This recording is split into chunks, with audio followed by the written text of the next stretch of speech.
Pour cette première vidéo de l'année, nous allons faire un point sur mon portefeuille actuel.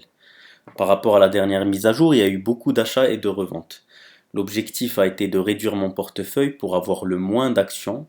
Qui dit moins d'actions dit plus d'actions qualitatives. Donc l'objectif c'était de réduire le nombre mais d'avoir plus de qualité et d'investir d'autant plus sur des actions en solde et qui peuvent sur le long terme m'apporter une performance au-dessus du S&P 500, c'est-à-dire au-dessus de 10% par an.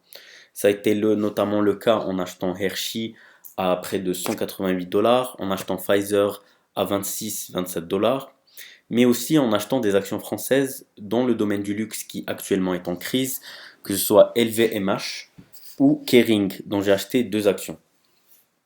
Donc sur la répartition, cette réduction du nombre d'actions a eu un impact sur la répartition par secteur. On voit que du fait que j'ai acheté près de 1500 euros dans le domaine du luxe, on voit que le secteur de la consommation discrétionnaire a explosé sur mon portefeuille et représente près de 30% de mes actions. L'objectif aussi a été de faire sortir du cash pour pouvoir investir une fois que le marché sera un peu plus baissier. Donc j'ai pu dégager notamment plus de 1000 euros de cash.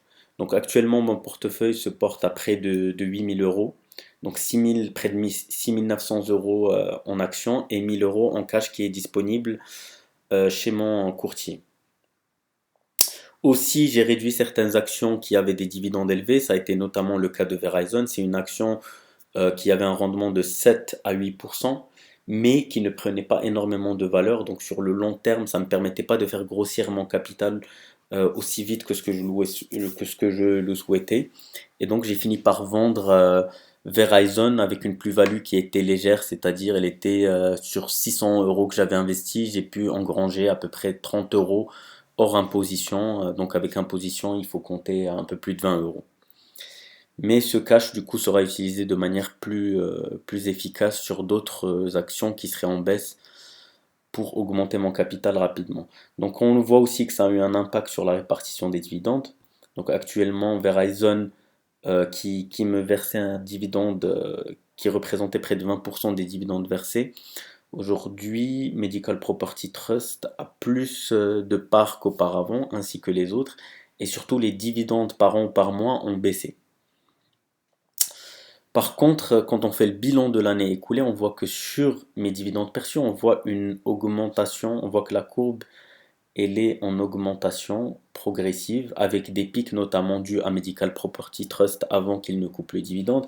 Mais la tendance reste haussière et on voit que de manière prévisionnelle, sur ce mois de janvier, je vais toucher le maximum de dividendes que j'ai pu avoir et ce sera de l'ordre de 28 euros.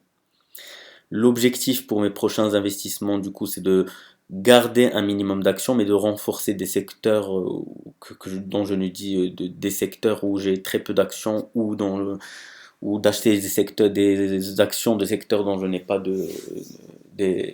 dont je n'ai pas d'actions, notamment le secteur de l'industrie et des matériaux. Où, étant donné que j'avais vendu Rio Tinto, je n'ai plus aucune action dans ce secteur, mais aussi de renforcer par exemple le secteur de l'énergie qui aujourd'hui sur mon portefeuille représente juste 2% de mon portefeuille, ce qui est minime, avec deux actions totales il me semble. Voilà. Ensuite, il faudra s'adapter en fonction des crises, d'où le cash qui a été dégagé par la vente d'actions. Donc, on va attendre patiemment et investir au moment opportun. Je ne suis pas pressé, l'objectif c'est de dégager de grosses plus-values à long terme. Dans la prochaine vidéo, d'ailleurs, je ferai le bilan de l'année écoulée sur combien de cash j'ai pu dégager au travers des un peu plus de 7000 euros qui ont été investis et sur les objectifs long terme au niveau du cash. Merci.